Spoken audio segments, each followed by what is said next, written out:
5 transformations I needed in order to succeed as a parent. By Krishna's mercy. Yasyasti bhaktir bhagavatya akinchana. Sarvair gunais tatra samasate surah. Harav abhaktasya kuto mahad guna. Manorathena sati dhavato bahi.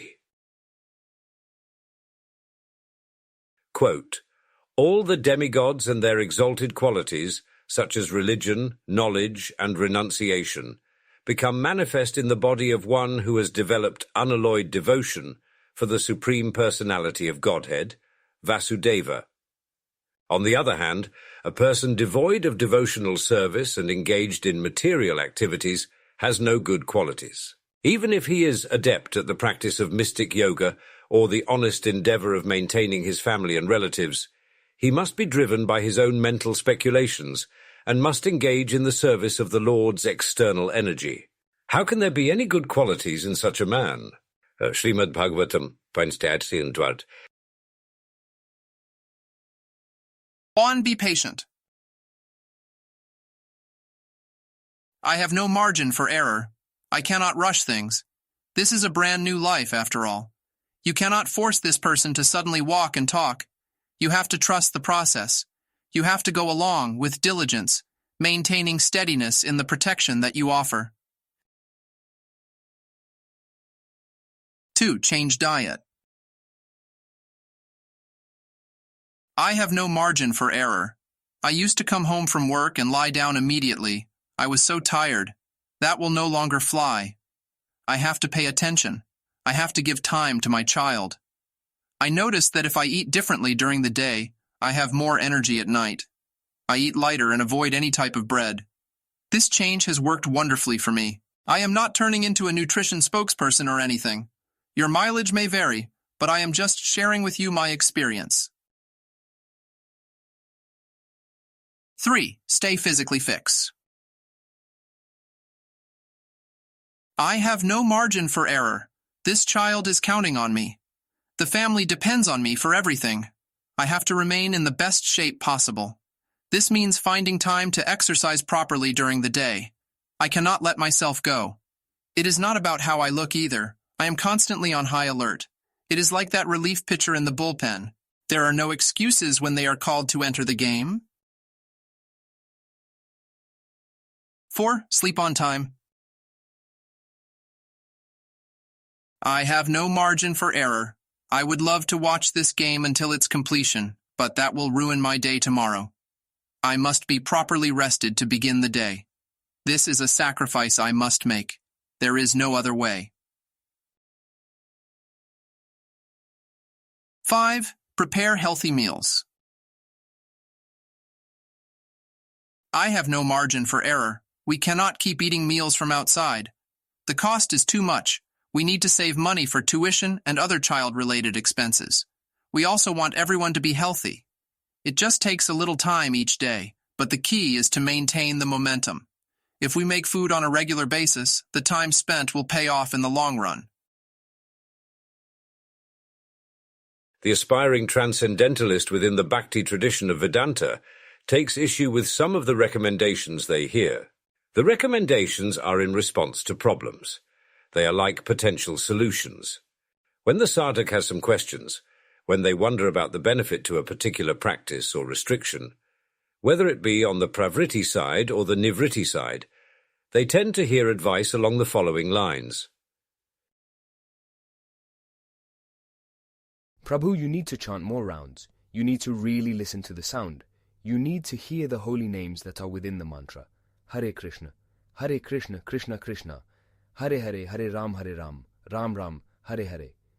Bhakti is like watering the root of the tree. The leaves and the branches will automatically be nourished in the process. You do not have to strive individually for any good quality. All the good qualities will come to you, on a level equal to the demigods. Don't simply take my word for it. Shrimad Bhagavatam confirms what I am saying. To the person new to the game who is giving Bhakti Yoga a try for the first time, the above explanation is insufficient. It is simply not believable. How can there be an abrupt shift from the condition at present? If I am always tired, agitated, upset, petty, vindictive, and on edge, how is that suddenly going to change into a peaceful state, wherein no one is my friend and no is my enemy? At least the historical character named Prahlad was born that way. He was a saintly person since birth. Quote, demons think of everyone as a friend or enemy, but Vaishnavas say that since everyone is a servant of the Lord, everyone is on the same platform. Therefore, a Vaishnava treats other living entities neither as friends nor as enemies, but instead tries to spread Krishna consciousness, teaching everyone that we are all one as servants of the Supreme Lord, but are uselessly wasting our valuable lives by creating nations, communities, and other groups of friends and enemies. Srila Prabhupada, Shrimad Bhagavatam, 7.512, purport.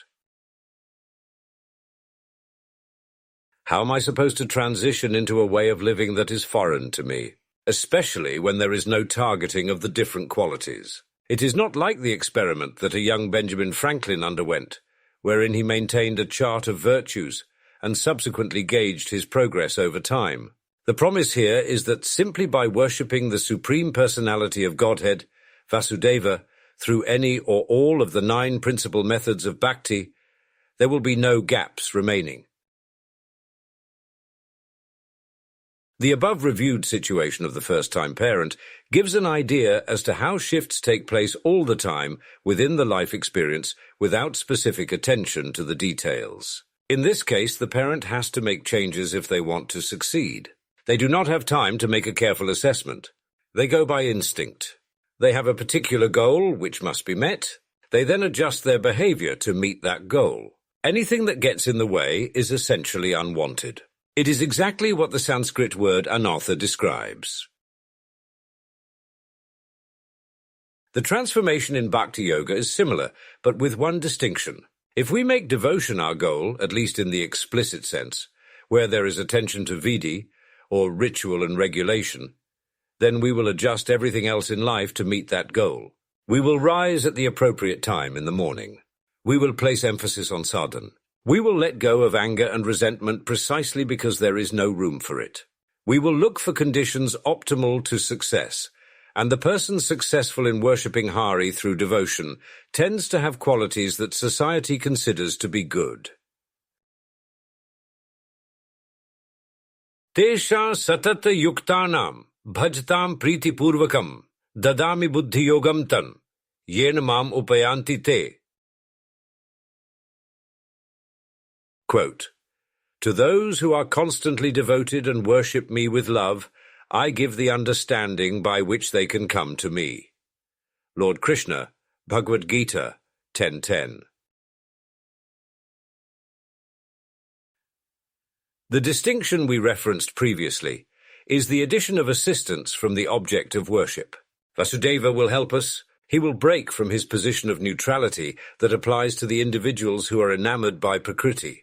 Since he sees that our desire to connect with him is genuine, he provides the understanding by which we can approach him. By approaching him, we can achieve a position even superior to that of the demigods, as exemplified in the shelter the villagers of Vrindavan received while underneath the lifted Govardhan hill.